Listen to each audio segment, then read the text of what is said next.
RBSC Hindi ज्ञान आप सभी का बहुत बहुत स्वागत करता है। आज हम लेखक रांगे राघव द्वारा रचित कहानी गूंगे की महत्वपूर्ण जानकारियां प्राप्त करते हुए इसके प्रश्नों का अध्ययन करते हुए उन्हें समझने का प्रयास करेंगे। देखिए, गूंगे शीर्षक कहानी के लेखक का नाम रांगे राघव है। इस कहानी द्वारा गूंगे को दलित शोषित व्यक्ति का प्रतीक बताया गया है। लेखक के अनुसार गूंगे के बोलने पर उत्पन्न हुई ध्वनि इस प्रकार की है कि जैसे कोई घायल पशु कराह रहा हो और अपनी पीड़ा का अनुभव हमें दे रहा हो। कहानी के माध्यम से लेखक द्वारा यह स्पष्ट किया गया है कि कोई भी व्यक्ति अत्याचार को चुनौती अपनी असमर्थता के कारण नहीं दे पाता। जैसा कि आप सभी जानते हैं कि यदि हम असमर्थ हों तो हमें प्रत्येक व्यक्ति की आज्ञा का अनुसरण करना ही पड़ता है। इस कहानी की महत्वपूर्ण जानकारियों के पश्चात अब हम इस कहानी के प्रश्नों का अध्ययन करते हैं। प्रश्न 1, गूंगे ने अपने स्वाभिमानी होने का परिचय किस प्रकार दिया? हम इस बात से भली भांति परिचित हैं कि प्रत्येक व्यक्ति अपने स्वाभिमान की रक्षा करता है। लेखक रांगे राघव द्वारा रचित कहानी गूंगे भी हमें इस बात का परिचय देती है। जिस प्रकार गूंगा व्यक्ति मांग कर खाने की बजाय मेहनत करना पसंद करता है, वह अपने इशारे द्वारा तरह तरह से इस बात को समझाता है। अपनी भुजाओं पर हाथ रखकर वह बताना चाहता है कि वह अपनी मेहनत का खाता है और पेट बजाकर यह बताना चाहता है कि वह अपनी भूख को मिटाने के लिए मेहनत करता है। इससे यह स्पष्ट होता है कि वह स्वाभिमानी है। वह हलवाई के पास भी रात भर लड्डू बनाने, कढ़ाई मांजने, बर्तन धोने का कार्य करते हुए मजदूरी प्राप्त करता है। प्रश्न 2, मनुष्य की करुणा की भावना उसके भीतर गूंगेपन की प्रति छाया है। कहानी के इस कथन को वर्तमान सामाजिक परिवेश के संदर्भ में स्पष्ट कीजिए। वर्तमान सामाजिक परिवेश को देखते हुए यह बात सर्वथा उचित है। जिस प्रकार भिन्न भिन्न परिस्थितियों को देखते हुए उन परिस्थितियों के प्रति गूंगा अपने मनोभाव अभिव्यक्त करना चाहता है, परंतु वाणी के अभाव के कारण अपनी मनोभावनाएं प्रकट नहीं कर पाता, उसी प्रकार किसी असमर्थ लाचार व्यक्ति को देखकर हमारे हृदय में भी करुणा का सागर उमड़ता है, परंतु अपने सुख और स्वार्थ को महत्व देने के कारण मनुष्य की करुणारूपी भावनाएं भी किसी कार्य रूप में परिणत न होकर केवल गूंगी ही बनी रहती हैं। प्रश्न 3, नाली का कीड़ा एक छत उठाकर सिर पर रख दी, फिर भी मन नहीं भरा। चमेली का यह कथन किस संदर्भ में कहा गया है और इसके माध्यम से उसके किन मनोभावों का पता चलता है? इस कथन के माध्यम से चमेली ने स्वयं को गूंगे पर उपकार करने वाला बताया है। चमेली द्वारा गूंगे को नौकर के रूप में कार्य दिया गया। संध्या काल में जब वह खोजे जाने पर नहीं मिला तो चमेली के पति ने कहा कि भाग गया होगा। ऐसा सुनकर चमेली खाना पकाते हुए गूंगे को नाली का कीड़ा संबोधित करती है। जिस प्रकार नाली का कीड़ा गंदगी में रहना पसंद करता है, उसी प्रकार गूंगे को कष्टकारी जीवन जीना आनंददायक लगता है। उसे सहारा दिए जाने पर, उसके खान पान की व्यवस्था करने पर भी वह भाग जाता है, ऐसा चमेली सोचती है। प्रश्न 4, यदि बसंता गूंगा होता तो आपकी दृष्टि में चमेली का व्यवहार उसके प्रति कैसा होता? बसंता चमेली का पुत्र था। वह उससे अत्यधिक स्नेह करती थी। गूंगे के प्रति सहानुभूति, करुणा का भाव प्रकट करते हुए चमेली ने उसे नौकर के रूप में स्वीकार कर लिया था। गूंगे के द्वारा घर से भाग जाने पर चमेली क्रोधित होकर उसे नाली का कीड़ा कहकर भी संबोधित करती है। गूंगे द्वारा किए गए कार्यों से क्रोधित होकर वह उसे एक बार चिमटा भी जड़ देती है।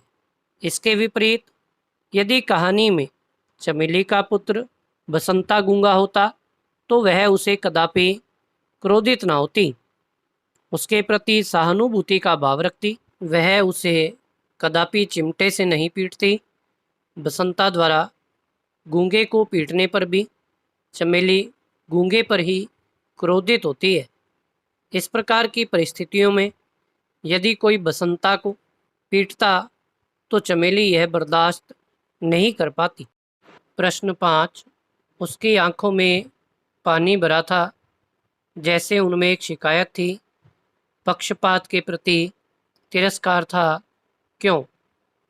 चमेली के पुत्र बसंता ने एक बार गूंगे को चपत जड़ दी थी। गूंगा शक्तिशाली होने के उपरांत भी चमेली द्वारा किए गए उपकार को स्वीकार करते हुए बसंता का प्रतिकार नहीं कर पाया। चमेली इस बात को जान गई थी कि बसंता ने ही गूंगे को मारा है, परंतु स्वयं के पुत्र मोह एवं स्वार्थ के कारण उसने बसंता को दंड नहीं दिया। चमेली द्वारा अपने पुत्र के प्रति पक्षपातपूर्ण व्यवहार के कारण गूंगे के मन में तिरस्कार का भाव था। गूंगे द्वारा चमेली का हाथ कठोरता से पकड़े जाने पर वह यह समझ गई थी कि गूंगे की कोई गलती नहीं है। गूंगा बसंता को दंड दिला पाने में असमर्थ रहने के कारण दुखी था। प्रश्न 6। गूंगा दया या सहानुभूति नहीं, अधिकार चाहता था, सिद्ध कीजिए। चमेली ने गूंगे के प्रति दया, करुणा, सहानुभूति का परिचय देते हुए उसे नौकर के रूप में रख लिया था। एक बार जब बसंता ने खेल खेल में गूंगे को चपत मारी, इस बात पर वह चमेली द्वारा बसंता को दंड दिलाना चाहता था, किंतु वह गूंगे को अपने पुत्र के समान अधिकार न दे सकी। पुत्र के प्रति स्नेह व स्वार्थ भावना के कारण उसने गूंगे को ही फटकार लगाई। गूंगे की बुआ और फूफा भी उसे अधिकार नहीं देते थे। इस प्रकार गूंगा दया, सहानुभूति नहीं, अधिकार चाहता था। प्रश्न 7। गूंगे कहानी पढ़कर आपके मन में कौन कौन से भाव उत्पन्न होते हैं और क्यों? लेखक रांगे राघव द्वारा रचित गूंगे कहानी पढ़कर हमारे मन में यह विचार उत्पन्न होते हैं कि विकलांगता अथवा अपंगता एक शारीरिक दोष है, परंतु ऐसे विकलांग और अपंग व्यक्तियों के प्रति हमारे द्वारा किया गया दुर्भावनापूर्ण व्यवहार शारीरिक दोष ना होकर एक मानसिक दोष है। शारीरिक दोषों का उपचार तो किया जा सकता है, परंतु मानसिक दोष किसी भी स्थिति में उपचार से परे होते हैं। हमारी संस्कृति हमें यह बतलाती है कि प्रत्येक व्यक्ति के काया में जीवात्मा अर्थात ईश्वर का अंश मौजूद है। यह जानते हुए भी हम ऐसे व्यक्तियों के प्रति कठोर, निष्ठुर, असंवेदनशील व्यवहार का परिचय देते हैं, जो किसी भी स्थिति में उचित अथवा मान्य नहीं है। प्रश्न 8। कहानी का शीर्षक गूंगे है, जबकि कहानी में एक गूंगा पात्र है। इसके माध्यम से लेखक ने समाज की किस प्रवृत्ति की ओर संकेत किया है? यह बात उचित है कि इस कहानी में एक ही गूंगा पात्र है, परंतु इस कहानी के माध्यम से लेखक ने समाज के अन्य लोगों की ओर संकेत किया है, जिन्हें ईश्वर ने सुनने के लिए कान, बोलने के लिए वाणी तथा समझने के लिए चित्त दिया है। इस प्रकार के अपंग अथवा विकलांग व्यक्तियों की दशा को देखकर हमारा हृदय करुणा से द्रवित हो उठता है, परंतु अपने सुख एवं स्वार्थ की लालसा के कारण हम उनका हित नहीं करते। इस प्रकार ऐसा समाज अपने मनोभावों से हीन रहने के कारण गूंगे के समान ही प्रदर्शित होता है। प्रश्न 9, यदि स्किल इंडिया जैसा कोई कार्यक्रम होता तो गूंगे को दया या सहानुभूति का पात्र बनना पड़ता। स्किल इंडिया प्रोग्राम भारत के प्रधानमंत्री द्वारा चलाई गई एक कौशल विकास की योजना है, जिसके अंतर्गत युवाओं में कौशल विकास का विकास किया जाता है, जिससे वह किसी न किसी कार्य जैसे बढ़ई, मोची, लुहार व अन्य कार्यों में पारंगत होकर अपनी आजीविका प्राप्त कर सकते हैं। यदि इस प्रकार की योजना होती तो निश्चय ही गूंगे को किसी की दया अथवा सहानुभूति का पात्र नहीं बनना पड़ता। प्रश्न 10, निम्नलिखित पंक्तियों का आशय स्पष्ट कीजिए। क, कैसी यातना है कि वह अपने हृदय को उगल देना चाहता है किंतु उगल नहीं पाता। प्रस्तुत पंक्ति का आशय यह है कि गूंगे व्यक्ति के मन में भी अनेक मनोभावनाएं उत्पन्न होती हैं, जिन्हें वह दूसरों के समक्ष अभिव्यक्त कर देना चाहता है, किंतु वाक रहित होने के कारण वह ऐसा करने में असमर्थ है। अतः उसकी मनोभावनाएं उसके हृदय में ही दबकर रह जाती हैं। ख, जैसे मंदिर की मूर्ति कोई उत्तर नहीं देती, वैसे ही उसने भी कुछ नहीं कहा। यह पंक्ति उस घटना को अभिव्यक्त करती है जब चमेली ने गूंगे की पीठ पर चिमटा जड़ दिया था। चमेली के पुत्र बसंता ने भी उसे खेल खेल में मारा था। वह कभी हंसता और कभी रोता था। उसकी यह स्थिति चमेली के समक्ष संपूर्ण स्थिति को व्यक्त कर रही थी।